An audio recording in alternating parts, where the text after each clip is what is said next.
மரியாயே வாழ்க. அன்பான மரியணைக்கான போர் யூடியூப் சேனல் நேயர்களே, உங்கள் அனைவருக்கும் தேவனின் திருப்பெயரால் வாழ்த்துக்கள். மாதாவோடு மாபெரும் ஜூபிலி என்ற தலைப்பில் வருகின்ற 2026 ஜனவரி வரை ஓராண்டு ஆண்டவர் இயேசுவின் பிறப்பை மாபெரும் ஜூபிலியாக கொண்டாடுகின்றோம். நம்முடைய மரியணைக்கான போர் சேனலும் அதோடு சேர்ந்து மாதாவோடு மாபெரும் ஜூபிலி என்ற தலைப்பில் ஒவ்வொரு நாளும் மாதாவை பற்றிய அரிய செய்திகளை நாம் வழங்கி வருகின்றோம்.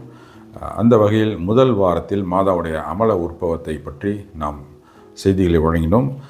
இரண்டாவது வாரத்தில் மாதாவின் புனித பொருட்களை பற்றியும், இப்பொழுது பழைய ஏற்பாட்டில் மாதா என்ற தலைப்பிலும் நாம் மாதாவை பற்றிய செய்திகளை சொல்கின்றோம். இந்த ஓராண்டு வீடியோ தொடர் உங்களுக்கு வாட்ஸ்அப்பில் வேணும்னா நீங்கள் தயவுசெய்து MMJ அப்படின்ட்டு டைப் பண்ணி உங்களுடைய பெயர், உங்களுடைய ஊர் போட்டு கீழே போயிட்டு இருக்கிற நம்பருக்கு வாட்ஸ்அப்பில் மெசேஜ் பண்ணுங்கள். உங்களுக்கு ஒரு வருடம் முழுவதும் இல்லை அதையும் தாண்டியும் மாதாவற்றை பற்றிய செய்திகளை தொடர்ந்து வாட்ஸ்அப்பில் உங்களுக்கு லிங்க் அனுப்பிச்சு விட்றோம், நீங்கள் பார்த்துக்கலாம் யூடியூப்பில். அன்பானவர்களே, இன்றைய தலைப்பில் பழைய ஏற்பாட்டில் மாதா அப்படின்ற தலைப்பில் ஒரு வசனம். மாதா பழைய ஏற்பாட்டில் இருக்கிறாங்க, அதை தெரியாமல் இருக்கும் நமக்கு. அப்படியே புதையல் எப்படி மண்ணுக்குள்ளே புதைஞ்சிருக்கோ அந்த மாதிரி மாதா பல இடங்களில் பழைய ஏற்பாட்டு வசனங்கள் இருக்கிறாங்க. அதை நாம் தோண்டி எடுத்தோம்னா அது ஒப்பற்ற செல்வமாக நமக்கு இருக்கும். அந்த வகையில் இன்று ஆதியாகமம் 28வது அதிகாரம் 17வது வசனம். இந்த வசனத்துக்கு உள்ளே போகிறதுக்கு முன்னால், அதுக்கு முன்னால் இருக்கிற அந்த நடந்த செய்தியை நம்ம சொல்ல கேட்கலாம். என்னென்னா, யாக்கோபு போவார், ஒரு இடத்துல அவர் ரெஸ்ட் எடுக்கிறதுக்காக படுத்துருவார். ஒரு கல்லை வச்சு அது மேலே தலையை வச்சு படுத்து தூங்கிடுவார். அப்போ ஒரு கனவு காணுவார். வானத்துக்கும் பூமிக்கும் ஒரு பெரிய ஏணி, நீண்ட ஏணி இருக்கும். அந்த ஏணியில் வானதூதர்கள் இறங்குவதும் ஏறுவதுமாக இருப்பாங்க. அதை அவர் பார்ப்பார். இது சீன். அந்த வசனம் என்ன இருக்குன்னா, குறிப்பிட்ட அந்த 17வது வசனம் 28வது அதிகாரம் ஆதியாகமத்தில் அது என்ன இருக்குன்னா, இந்த காட்சியை பார்த்து கனவு கண்டதுக்கு அப்புறம் எந்திரிச்சு உக்காந்து சொல்லுவார், இந்த இடம் எவ்வளவு அச்சத்திற்குரியதாக இருக்கிறது, இதுவே இறைவனின் இல்லம், வானக வாயில் அப்படின்வார். இறைவனின் இல்லம், வானக வாயில், இது ரெண்டுமே மாதா தான். இறைவன் தங்கிய இல்லம் மாதா.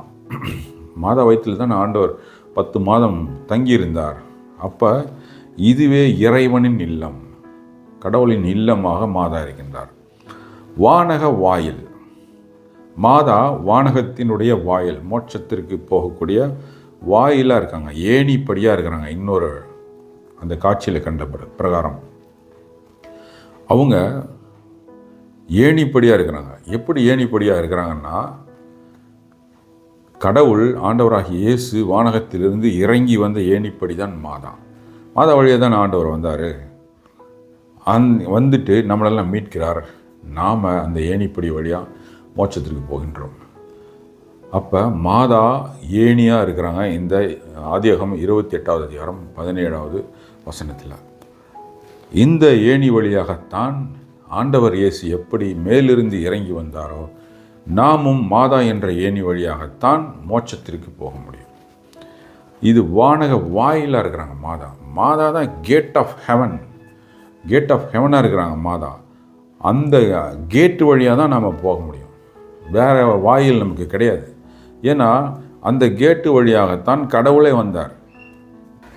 இந்த வாசல் வழியாக தான் கடவுள் எப்படி வந்தாரோ, நாமும் அந்த வாசல் வழியாகத்தான் மோட்சத்திற்கு போக முடியும். இந்த கேட் ஒரே கேட், அது மாதா. ஒரே கதவு தான், அது மாதா தான். பல கேட்டெல்லாம் கிடையாது, பல வழிகள்லாம் கிடையவே கிடையாது. மோட்சத்திற்கும் ஆண்டவரை அடையிறதுக்கும் ஒரே வாயில் மாதா மட்டும்தான். சரி, இப்போ முடிஞ்சவொடனே இந்த கனவு முடிஞ்சிருச்சு, அவர் எந்திரிச்சு உக்காந்துட்டார். அப்போ அவர் என்ன பண்ணுவார்னா, யாக்கோபு அந்த தலைக்கு வச்சுருந்து படுத்திருந்தார் இல்லையா, அந்த கல்லை பூமியில் நட்டு அது எண்ணெயை ஊற்றி அபிஷேகம் செஞ்சுட்டு அந்த இடத்துக்கு ஒரு பேரை வைப்பார். சொல்லிட்டார், என்ன, இதுவே இறைவனின் இல்லம், வானக வாயில்னு சொல்லிட்டாரு. சொன்னதுக்கு அப்புறம் அதுக்கு ஒரு பேரை வைப்பார். அந்த பெயர் தான் பெத்தேல். பெத்தேல்னா அந்த இடத்துக்கு பேரை வைப்பார். இந்த பெத்தேல் அப்படின்றதுக்கு என்ன அர்த்தம்னா, கடவுளின் இல்லம் அப்படின்னு அர்த்தம். எப்படி மாதாவை கடவுள் பிதாவாகிய கடவுள் பழைய ஏற்பாட்டில் வச்சுருக்காரு பாருங்க. இதை பரிசுத்த ஆவியுடைய இரக்கமும் அன்பும் இருக்கவங்க மட்டும்தான் இதை புரிஞ்சிக்க முடியும். இது மாதா அப்படின்ட்டுன்னு. மாதாவுடைய எதிரிகளுக்கு இதெல்லாம் புரியாது.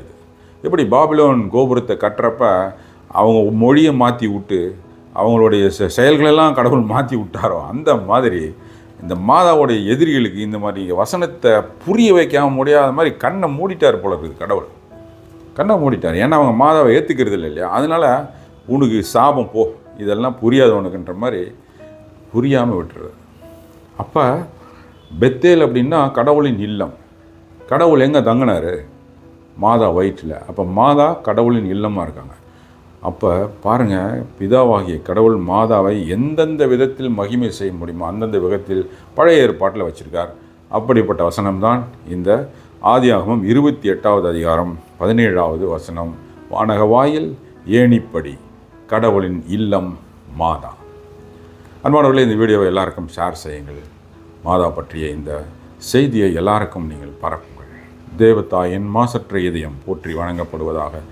தேவதாய் என்றென்றும் வாழ்த்தப்படுவார்களாக. நன்றி. மரியாயே வாழ்க.